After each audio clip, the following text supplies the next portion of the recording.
ఇదే విధాకరం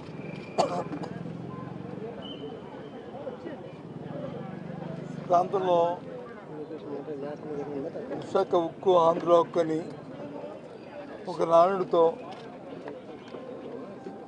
విశాఖ ఉక్కులో పనిచేస్తే మా జీవితాలు బాగుంటాయి, మాకందరికీ మా పిల్ల పాప బాగుంటారు, మా ఫ్యూచర్ బాగుంటుందని ఎంతో ఆశపడుతున్న నేపథ్యం. దురదృష్టం ఈ సంఘటన జరగడం. దీనికి ముందు కూడా చాలా సంఘటనలు జరిగాయి. ఒక్కోసారి సంఘటనలు జరుగుతుంటాయి, అది ఏదో అకస్మాత్తుగా పరిస్థితులు కాకుండా ఏదైనా చిన్న ఇన్సిడెంట్లో ఈ మధ్యని ఒక్కొక్కరు తక్కువ ఒక దగ్గర నాకు తెలిసి ఎలిమెంటరీ చనిపోయారు. దాన్నైనా సరే తీసుకుని ఈ యాజమాన్యం పూర్తిగా ఏదైతే కార్మికుల తాలూకు శ్రేయస్సు, కార్మికుల రక్షణ అనే ఆలోచన పెట్టుకొని సేఫ్టీ అనేది చూసుకుంటే బాగుండేది. కానీ చాలా దురదృష్టం ఆ మాటలు వింటుంటే. సుమారు 8 మంది చనిపోవడం, 8 మంది చనిపోయారు. ఓ 3 వచ్చి ఇప్పటికే సివిల్ హాస్పిటల్లో ఉన్నారు. అందులో ఇద్దరికి 90% అబోవ్ 90% వరకు బర్నింగ్స్ ఉన్నాయంటున్నారు. మరి కిమ్స్ హాస్పిటల్ ఇంకో 3 ఉన్నారు, 40% అబోవ్ ఉన్నాయని అంటున్నారు. వారిని కూడా తొలగించి వస్తాం. సరే, మరి గిట్టిన వారిని ఎవరైతే చనిపోయిన వారిని మనం తేలేం, కానీ ఆ కుటుంబానికి మా ప్రకారమైన సానుభూతిని తెలియజేసుకుంటున్నాం. కానీ ప్రభుత్వం నిర్లక్ష్యం, ప్రభుత్వాల తాలూకా అసత్వాన్ని ఈ నేపథ్యంలో చెప్పక తప్పదు. సంఘటన ఎటువంటి అయినప్పటికీ కూడా మాట్లాడ తప్పదు. ఒకటే కాన్సెప్టు, ఈ కూటమి ప్రభుత్వం వచ్చిన దగ్గర నుంచి కూడా ప్రైవేటీకరణ చేయాలి, స్టీల్ ప్లాంట్ వచ్చి వాళ్ళ తాపేదారులకి అది కట్టబెట్టాలనే ఆలోచన తప్ప, ఈ ప్రాంతంలో పనిచేస్తే స్టీల్ ప్లాంట్లో పనిచేస్తాం సుమారు 20,000 మంది తాలూకా శ్రేయస్సు కానీ,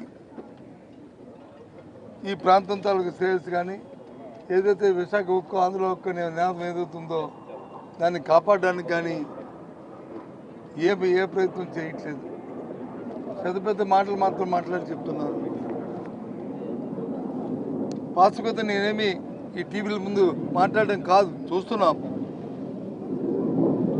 ఇప్పటికే సుమారు 6,000 మందిని పేపర్లో నేను చూశాను. నా సోదరులతో మాట్లాడాను. మరి మీ అందరం కూడా యూనియన్ లీడర్స్తో మాట్లాడాము, వాళ్ళ మాటలు కూడా విన్నాము. దఫాలుగా 1-2 సార్లు అసోసియేషన్లో కూడా పాల్గొంటామని చెప్పాము, మేము కూడా చెప్పాము, మా నిర్ణయాన్ని కూడా చెప్పాము కూడా. ఆ రోజు 6,000 మందిని ట్రీట్మెంట్ చేశారు.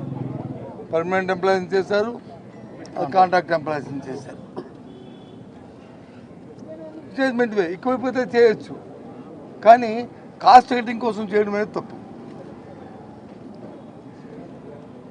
ఊరికనే ఇదేమి ప్రైవేట్ ఫర్మ్ కాదు, పబ్లిక్ సెక్టార్.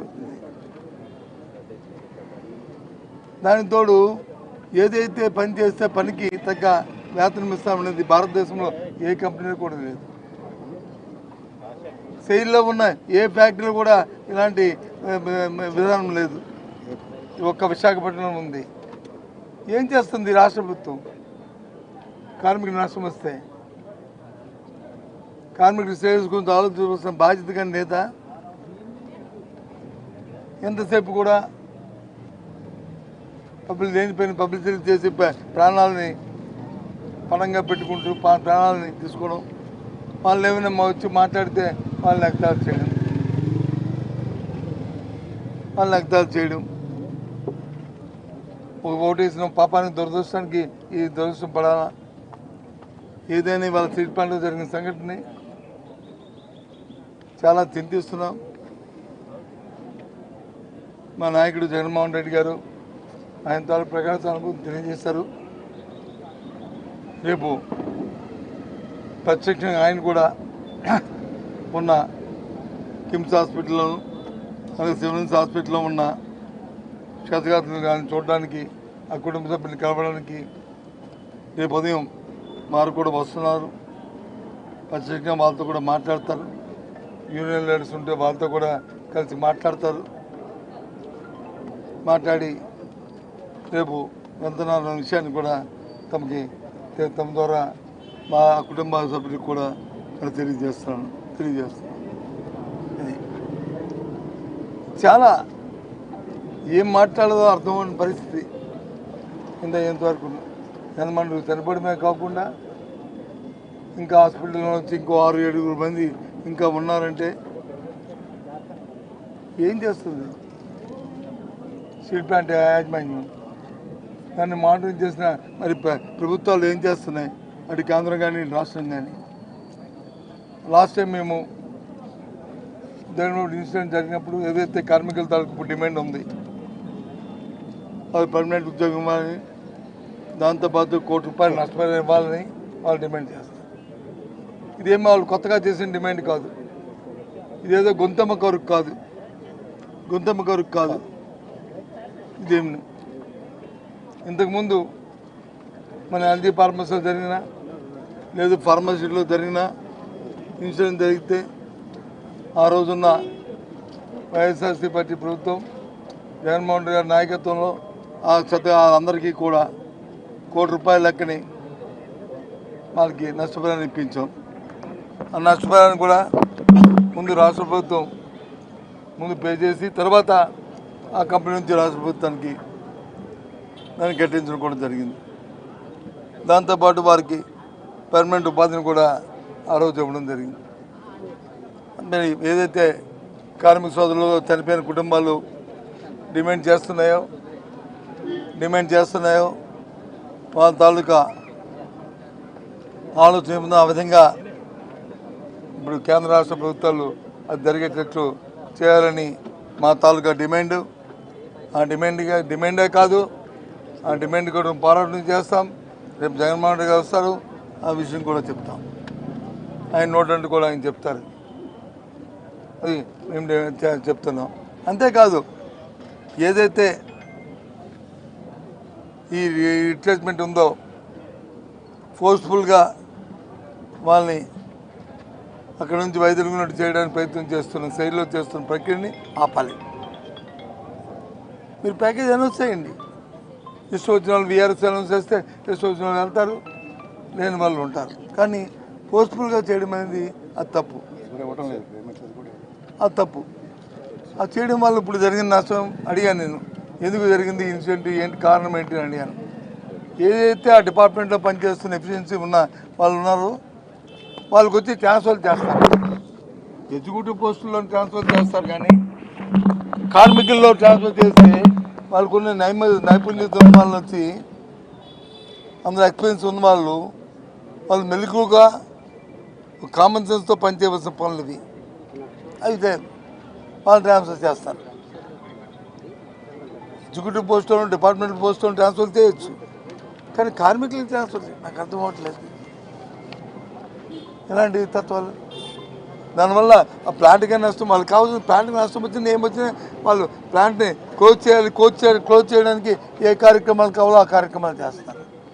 దానికోసం ఇవి ఇలాంటి బ్యాక్గ్రౌండ్ మెథడ్లన్నీ చేస్తారనేది నా ఆలోచన, మా అందరి తాలూకు ఆలోచన. ఆ విషయం చెప్తున్నాం. కాబట్టి జరిగిన సంఘటన పట్ల దురదృష్టాన్ని మా బాధను వ్యక్తపరుస్తూ ఆ కుటుంబాలకు మా సానుభూతి తెలియజేస్తూ చనిపోయిన వాళ్ళకి ఆత్మశాంతి చేకూరాలని, అలాగే ఎవరైతే హాస్పిటల్లో హతగాత్రులు ఉన్నారో వాళ్ళందరూ కూడా వేగం కోలుకోవాలని, మరి అలాగే రేపు జగన్మోహన్ రెడ్డి గారు వచ్చి వాళ్ళతో పాటు యూనియన్ లీడర్ని కూడా కలుస్తాం.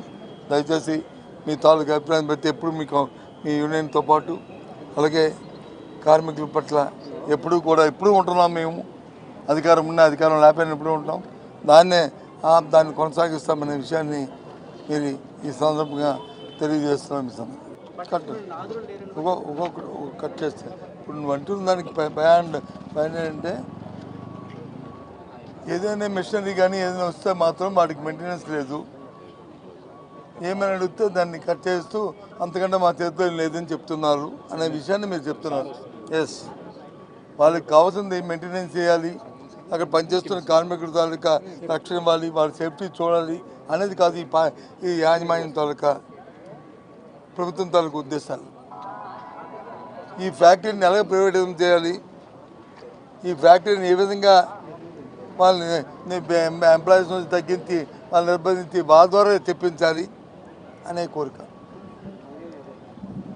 ఆ కాన్సెప్ట్ లేదు. వాళ్ళ తాలూకా బ్యాక్గ్రౌండ్గా వెనకాతలు ఉన్న వాళ్ళ దురుద్దేశం వేరు. వాళ్ళ తాలూకా ఆ దురుద్దేశంతో ఆ కుట్రతోనే ఈ కార్యక్రమం చేస్తారు. చాలా అన్ఫార్చునేట్.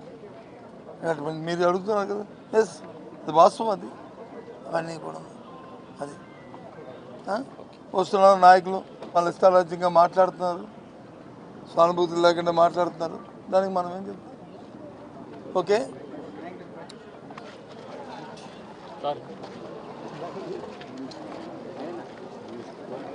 వాళ్ళని పరామర్శించడం కోసం వస్తున్నారు. ఆ డీటెయిల్ షెడ్యూల్ మళ్ళీ అనౌన్స్ చేస్తాము. ఇప్పుడు ఆయన చెప్పిన విధంగా ఇది ఒక కుట్రపూరితమైన వ్యవహారంగా నడుస్తుంది. నిన్నటి నుంచి చూస్తూ ఉంటే కార్మిక సంఘాలు నాయకులు చెప్తున్న దాన్ని బట్టి చూస్తుంటే ఇది ఒక కుట్ర. దాదాపు 10,000 మందిని తీసేశారు. ఆటోమేషన్ లేదు, మోడర్నైజేషన్ లేదు, రిపేర్లు లేవు అని అంటే స్టీల్ ప్లాంట్ని నెమ్మదిగా నిర్వీర్యం చేసి ప్రైవేట్ కట్టబెట్టాలనే కార్యక్రమం. ఇప్పుడే సోదరులు చెప్తున్నారు. ఇంతకుముందు లోకేష్ గారు వచ్చారు ఇక్కడికి. లోకేష్ గారు వచ్చి ఆయన ఆగ్రహం వ్యక్తం చేశారంటే కార్మిక సంఘాల మీద. మీకేంటి రాజకీయం చేస్తున్నారా, ఏం చేస్తున్నారు అని. రాజకీయం కార్మిక సంఘాలు ఎందుకు చేస్తాయి? వాళ్ళ బాధతో వాళ్ళ పక్షాన్ని నిలబడ్డవాళ్ళు. బాధిత సంఘాలు మాంసం ముద్దల్లాగా అయిపోయిన వాళ్ళని చూసి వాళ్ళు చాలా హృదయదారకమైన సంఘటనగా భావించి మాట్లాడితే దాని మీద మీరు ఆగ్రహించుకుంటే ఎలాగా? అధికారంలో ఉన్నారు కదా, మీకు ఓపిక ఉండొద్దా, సహనం ఉండొద్దా, బాధ్యత ఉండొద్దా? స్టేట్ గవర్నమెంట్ నుంచి ఏమిస్తారు అసలు వీళ్ళ బాధితులకి అనేది కూడా మేము చూస్తున్నాం. ఆ రోజు జగన్మోహన్ రెడ్డి గారు ఎల్జీ పాలిమర్స్ సంఘటన జరిగినప్పుడు ఇదే కేజీహెచ్కి వచ్చి దాదాపు 3 గంటల పాటు స్పెండ్ చేసి పెద్దలు బొత్స సత్యనారాయణ గారు కానీ మేమందరం ఆ రోజు ఇక్కడ ఉన్నాం. మాకు బాధ్యత అప్పచెప్పి ₹1 కోటి అనౌన్స్మెంట్ చేసి వాళ్ళకి పరిహారం, అదేవిధంగా హాస్పిటలైజ్ అయిన వాళ్ళందరి కోసం కూడా టీంలు అరేంజ్ చేసి వాళ్ళకి ఆర్థిక సహాయం చేసి దాని తర్వాత అది మొత్తం మానిటరింగ్ చేయడానికి చీఫ్ సెక్రటరీతో సహా అందరిని ఇక్కడే పెట్టి అంత బాధ్యతగా ఉన్నారు. చాలామంది ఆ రోజు కూడా మాట్లాడారు జగన్మోహన్ రెడ్డి గారితో, ముఖ్యమంత్రి గారితో చాలా ఓపికగా సమాధానం చెప్పి ఆయన కూడా మనసులోంచి బాధ ఆవేదన వ్యక్తం చేశారు. ఇలాంటి సంఘటనలు జరగడం దురదృష్టకరం అని. కానీ ఇవాళ వచ్చిన అధికార పార్టీ నాయకులు ఏంటంటే తిరిగి వాళ్ళే ఇబ్బంది పెట్టేటట్టుగా మాట్లాడారని సంఘాలు కానీ కార్మిక సంఘాలు చెప్తున్నాయి. ఇది మంచి పద్ధతి కాదని చెప్తున్నాం.